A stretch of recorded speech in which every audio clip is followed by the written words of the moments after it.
Hello, അങ്ങനെ നമ്മുടെ 2025 ഓണം വന്നു കേട്ടോ. അപ്പോൾ കാലത്ത് തന്നെ എണീറ്റിട്ടുണ്ട് പൂക്കളിടാൻ വേണ്ടി. അപ്പോൾ കുളിച്ച് ഒരുങ്ങി നമ്മൾ പൂക്കളിടുകയാണ്. അപ്പോൾ ചാണാനൊക്കെ മെഴുകിയിട്ടുണ്ട് കേട്ടോ. ഒരുവിധം ഇവിടങ്ങളിലൊക്കെ ചാണകം മെഴുകിയിട്ടുണ്ട് പൂക്കളിടാറ്. ഞാൻ എൻ്റെ വീട്ടിലങ്ങനെ ചാണകം മെഴുകിയിട്ട് പൂക്കളിട്ടിട്ടില്ല. മിക്കയിടത്തും ചാണകം മെഴുകിയിട്ടൊക്കെ തന്നെ ആയിരിക്കും അത്തപ്പൂക്കൾ ഇടുന്നത്.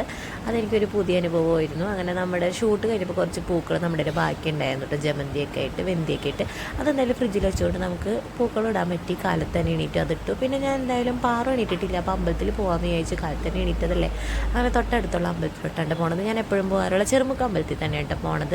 പാറു എണീക്കാത്തതുകൊണ്ട് പിന്നെ സ്വസ്ഥതയോടുകൂടി പോകാനും പറ്റുന്നുണ്ട്. കാരണം ഇല്ലെങ്കിൽ അവളെ കൈ പിടിച്ച് മര്യാദക്ക് നമുക്ക് പ്രാർത്ഥിക്കാനും പറ്റില്ല. അതുകൊണ്ട് സ്വസ്ഥമായിട്ട് കുറേ നാൾക്ക് ശേഷം ഒറ്റയ്ക്കൊന്ന് പ്രാർത്ഥിച്ചു, പുഷ്പാഞ്ജലി കഴിച്ചു. പിന്നെ അവിടെ സോപ്പ് എന്തായാലും തീർന്നിരിക്കുന്നു, അത് വാങ്ങിച്ചു. നേരെ വീട്ടിലോട്ട് വന്നപ്പോഴേക്കും കുരുപ്പ് എണീറ്റിട്ടുണ്ടായിരുന്നു.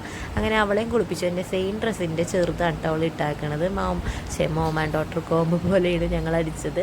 അങ്ങനെ പൂക്കൾ ഇട്ടതൊക്കെ പാറുവിനെ കാണിച്ചു കൊടുക്കേണ്ട. അവൾ കാലത്ത് എണീറ്റപ്പോൾ പൂക്കൾ കണ്ടപ്പോൾ അവൾക്കൊരു എക്സൈറ്റ്മെൻറ്റ്, ഒരു ഇതാണ് കേട്ടോ. എന്താ സംഭവം എന്ന് പറയുക അവൾക്കറിയില്ലല്ലോ. അപ്പോൾ ഇത്ര